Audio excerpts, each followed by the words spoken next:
In Inglewood, California, it was almost a rite of passage for the youth to be indoctrinated into the streets. But Smoke's choices, along with his talented, strong family unit around him, kept him not only safe, but got him prepared early for his success. The once Spanish teacher had a long string of accomplishments long before Netflix's popular show, Rhythm and Flow. But once the cameras were off, he showed that being prepared for an opportunity was better than getting ready for it.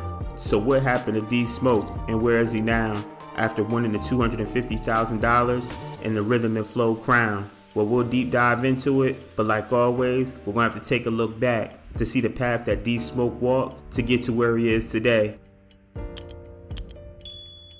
Daniel Ferris, aka D Smoke, was born and raised in Inglewood, California, and music was in his blood, with so many talented musicians in his family. His mother, Miss Jackie, sung for really big acts back in the day, like Michael Jackson and Anita Baker, but had to fall back when D Smoke's father got locked up when Smoke was only around the age of 1, leaving Miss Jackie to have to raise 3 boys a year apart from each other, Davion being the oldest, Smoke in the middle, and Daryl, better known as Inglewood Sir, as the youngest, having to learn to navigate the culture at a very young age, so their mother instilled morals in them as early as possible. She started teaching them music when they were around 3, 4, and 5, respectively, and had them even singing in the churches and learning to play instruments like the drums and piano. She kept them busy. They even played sports and participated in karate and boxing competitions, some at the famed LA Convention Center, with D Smoke even winning some karate competitions when he was younger. With older family members and family friends already affiliated with some of the local gangs, it provided them protection in a way, but those family members weren't around all the time, so they also had to learn how to stand their own ground, or what to avoid as to not get caught up in the BS in them streets. Their pops got out of jail around when Smoke was 8, helping bring some structure back into the home. When he did get out, he started coaching, tutoring, and also becoming a pastor. Having a positive male influence helped the Ferris brothers, who all soaked up the knowledge and game around them like the sponges. They also had another positive male influence, their uncle, Andrew Goucher, who through his connections, being a famous musician himself, allowed them to experience a different side of the music industry, even providing an opportunity to see a lot of famous artists perform back in the day, due to their uncle being a part of the performances by playing instruments like bass, guitar, and piano for acts like Chaka Khan and so many others.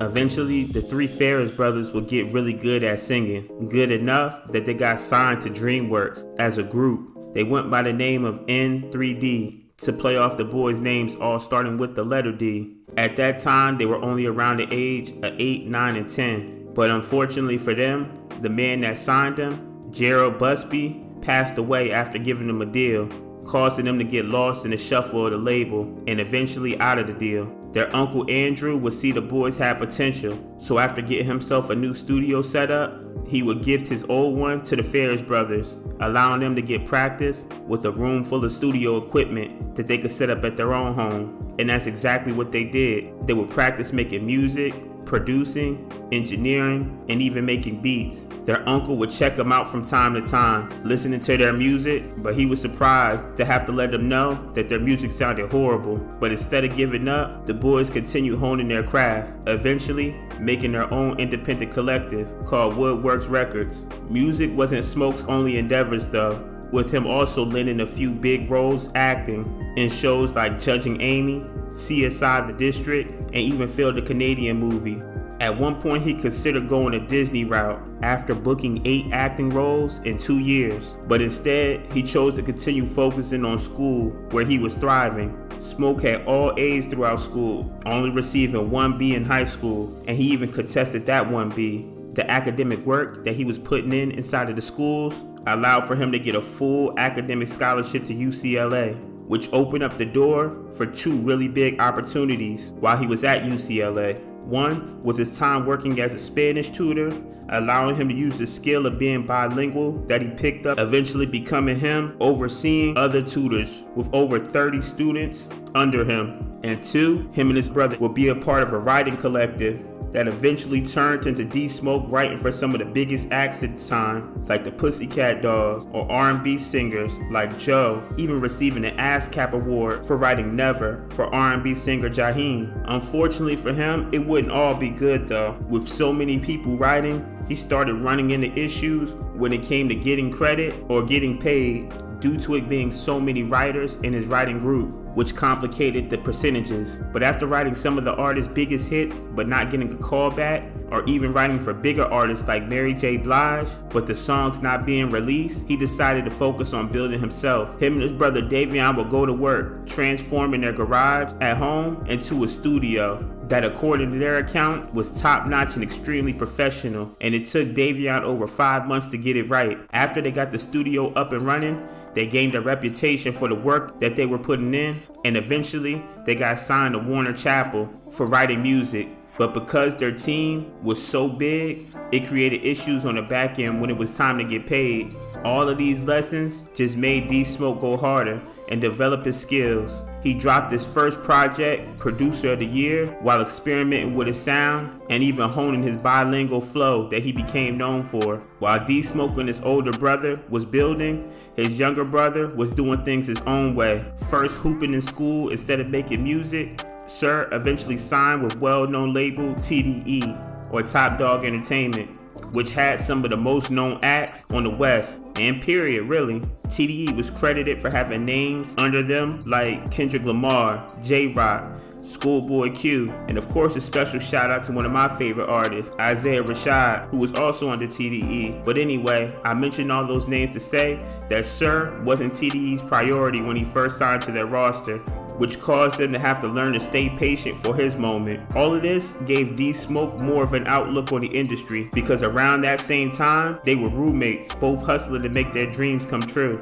D Smoke even got a chance to go on tour with TDE, on a Damn tour, but he was only playing keys and gaining experience, learning the industry firsthand, and that experience turned out to be priceless. He didn't want to be put on by his little brother. He wanted to make his own way. So after the tour, he got settled in back home, and eventually he got an offer from the principal of his old high school, Inglewood High, to teach Spanish. Mrs. Tate had seen the work that D Smoke was putting in as a tutor and thought he would be a perfect fit for the kids at her high school. Being so young and teaching the youth had a lot of positive aspects to it. Not only was he able to use the money to further his music, shoot videos, and live a little bit better, D Smoke, who was now Mr. Ferris to his students, was able to impact so many of the youth in his area.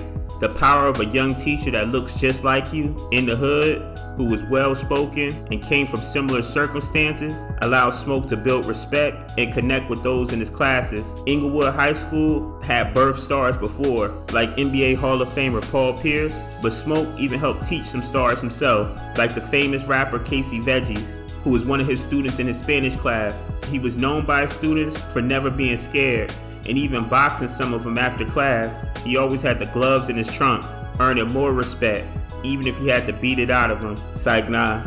But he said he did have a lot of good fades with the kids and was able to keep it under wraps so he could keep his job, eventually having to chill out though after boxing with another famous student who ended up becoming an NFL player, Patrick Peanut Uwansar, who, as you can imagine, wasn't in the same weight class as Smoke, but he did hold his own though. But after that, he definitely had to think about his no ducking fades policy. But back when he was on tour with TDE, Matt Miller, who was one of the top guys at TDE, heard D Smoke's music and had passed it along to Top Dog himself. They entered into convos with him signing to TDE. But around that same time, Netflix was preparing a new show where rappers would compete for $250,000 called Rhythm and Flow. One of the executive producers on the show actually had ties to the TDE camp too. His name was Dave Free, which I believe is how the show got wind of who D Smoke actually was. He was hesitant to actually go at first. One, because reality TV could have negatively affected his image if the show turned out to be corny or if they shot him in a bad light. And two, he was still in talks with TDE, who eventually told him to just go for it and see what happens. So Smoke did just that and entered onto the cast of season 1 of Rhythm and Flow. He entered showcasing his skills instantly, turning the judges into fans. I mean, if you look at their reactions when he rapped, they literally look like fans watching their favorite artists. And with judges like T.I., Cardi B, and Chance the Rapper, turning them into fans was impressive. He had something that appealed to all of the judges. The intellectual with a splash of hood for T.I., the independence with the consciousness for Chance, and the bilingual flow for Cardi. He showcased the level of creativity and skill that was so polished. He was obviously a standout from the very beginning, even amongst such a talented cast. At one point, even having the judges calling in lawyers when the rules for a battle challenge was called into question. Whoever lost was supposed to go home, but they rocked with D Smoke and his opponent, Old Man Saxon, so much that they wanted to send 2 other people home and keep both of them. But unfortunately for Old Man Saxon, the request was denied, which resulted in him going home. But Smoke will continue to go on turning hip-hop legends into fans as well, earning the respect of some of the biggest rappers in the game. From Snoop to Lupe, everybody seemed to respect this craft, and this all ended with Smoke's unbelievable finale that I still listen to the song to this day, The Last Supper, where he would go back to his roots and come out playing the piano to start his performance, with his family watching from the crowd, looking proudly as D Smoke put the nail in the coffin on the competition, earning the prize money with his performance and leaving everyone in awe. $250,000 pocketed, well, whatever was left after taxes, that is. But Smoke built up for this moment his entire life, and now all of his preparations led to successes. He dropped his EP the day after the show aired to capitalize off the buzz from the show, titled after the school that helped make him, Inglewood High, a short project that told his story in a way, and followed it up with a debut album, Black Habits, an album that he made at home with his family, with features from his mother and his 2 brothers on it.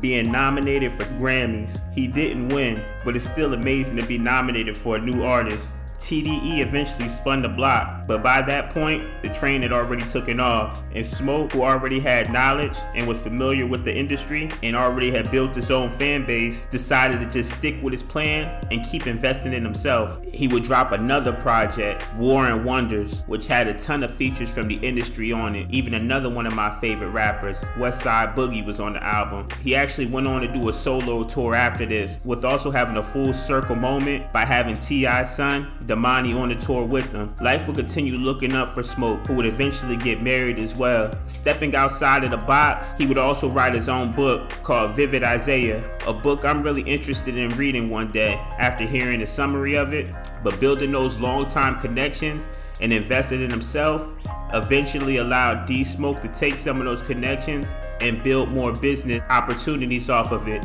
As an example, he had Snoop Dogg on his Black Habits album, and they seemed to be really close after meeting on the Rhythm and Flow show. So close that D Smoke eventually signed with Death Row Records, that's now headed by Snoop. Currently, many are getting known for the first time with his role in The Mayor of Kingstown, that he's actually about to start shooting a new season for in Pittsburgh. And for the Rhythm and Flow fans, he just dropped some behind the scenes footage of him on set for season 2. Hey look, we back filming Rhythm and Flow. Only difference is, I ain't stressed the fuck out this time. So that should also be dropping soon. It seems that winning the show never changed much, and he continued being the same person that he was at the beginning, going back to Inglewood High to provide scholarships to some of the kids that wanted to pursue a foreign language as well, just as he had done back in his past. But currently, as of 2024, it seems like he's deleted a lot of his posts online after his mother, Miss Jackie, got into a horrible car accident. Unfortunately, while editing this video, D Smoke will put up a post to update us on his mother's condition, and she passed away due to complications from her accident. So prayers and best wishes to Smoke and his family during these troubling times. I know it'll take time to heal from this impactful loss. And as recently as a couple of days ago, he also dropped a new single, Black Beethoven, which will be off his next untitled album that is coming really soon. Opportunity doesn't waste time with those who are unprepared. At every step of the way, when D Smoke ran into a door, he had the keys already to open the locks. And those keys were never just the will to win. A lot of people have that. It was the will to prepare to win before the opportunities came, and that made all the difference. And just judging by the way that D Smoke moves, I'm positive he's already planned and prepared for his next big moves. But if you stuck around to the end of this video. I appreciate you. You definitely a real one. Make sure y'all hit that like, subscribe if you haven't already. Like always, man, it's your boy Stone Astro. Let me know what y'all think about Rhythm and Flow. Who was y'all favorite person? And maybe who's the next person from the show you would like a video on down in the comment section. But like always, we out of here, man. So go ahead and drop that outro.